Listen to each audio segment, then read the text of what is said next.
Hello, welcome to Ellen Global Channel. I remain your regular consultant, Nelson, consultant of Water Factory Matters. And today we'll be looking at record keeping, just as someone, a comment section, requested for how should the record of production be a water factory. I'm going to use the sachet department as a case study now. We still have the bottle department, but with this sachet record keeping, you can as well draft that of the bottle department. And if possible, in my next video, I will bring up the record for the bottle department. Now, we're looking at sachet. Now you draw your normal column. Forgive me, I don't have a marker board for illustration, but I'll be calling them. That is why I have this book here, so that I'll call them out and then explain. You have your column. The first column should be your date of production.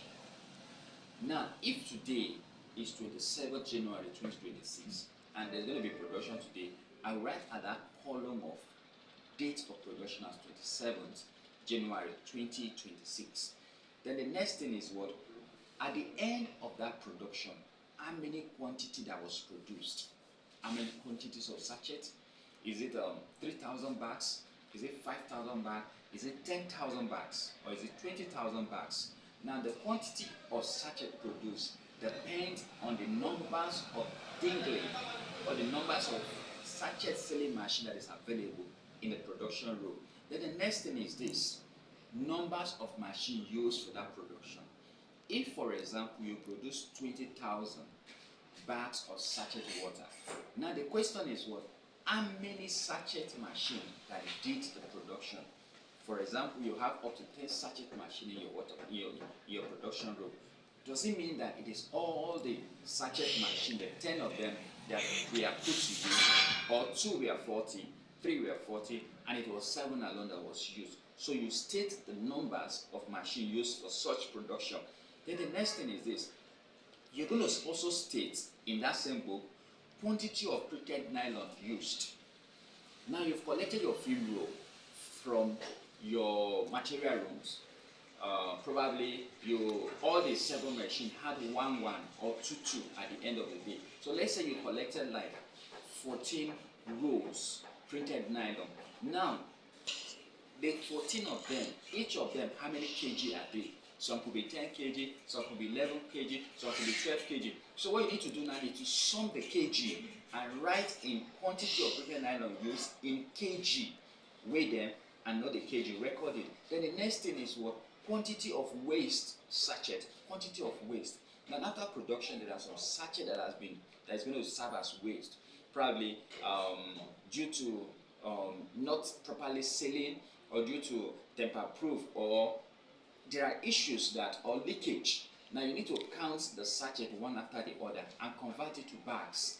For example, in Nigeria, a bag of sachet water contains 20 pieces of sachet water. So you convert it to bag and record, okay, in this 20,000 production bags of sachet water produced, we encountered 20 bags as waste. It should be recorded. That's quantity of printed of waste sachet. Then the next thing is quantity of waste nylon. Quantity of waste nylon. Now, when you put your film roll or your printed nylon in the machine, now the first time you're trying to control the temperature, you draw it down, or sometimes there are inks on the printed nylon and you try to bring them out. Then what you need to do is what? You gather them aside. But this will not be done every day. It has to be weekly or monthly.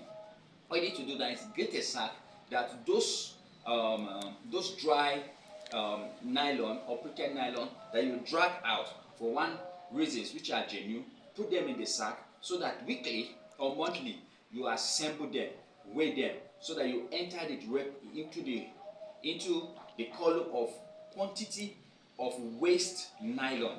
Quantity of waste nylon. Then the next thing is what? Your batch number. Your batch number and your manufacturing date. Now, if I'm producing 26th of January 2026, what batch number am I using? what manufacturing date am I using? So record it. This will help you for easy recalling. If there are issues with your product sent out to the market today, you should be able to trace them with the batch number and the manufacturing date. Then you can easily recall them back. So that is why it's important you have your batch number and your manufacturing date in your production record. Then the next thing now is the operators.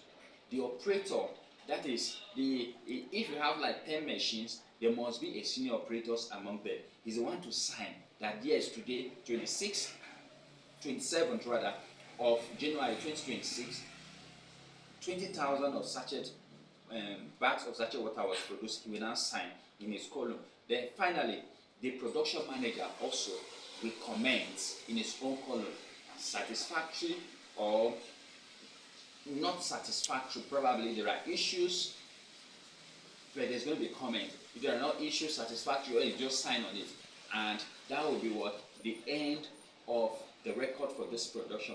Thank you so much for your time, and please bear with me for not making Marker's board available. Next time I'll make it available. Thank you, and please again bear with me with the audio. The audio might not be as you expect it. Please use your earpiece so that you can understand and hear it for better record keeping, because record is very, very important in water factory. It shows that activity is going on, and during auditing it's more easier for you to have such on ground. Thank you for watching. See you in my next video. God bless you.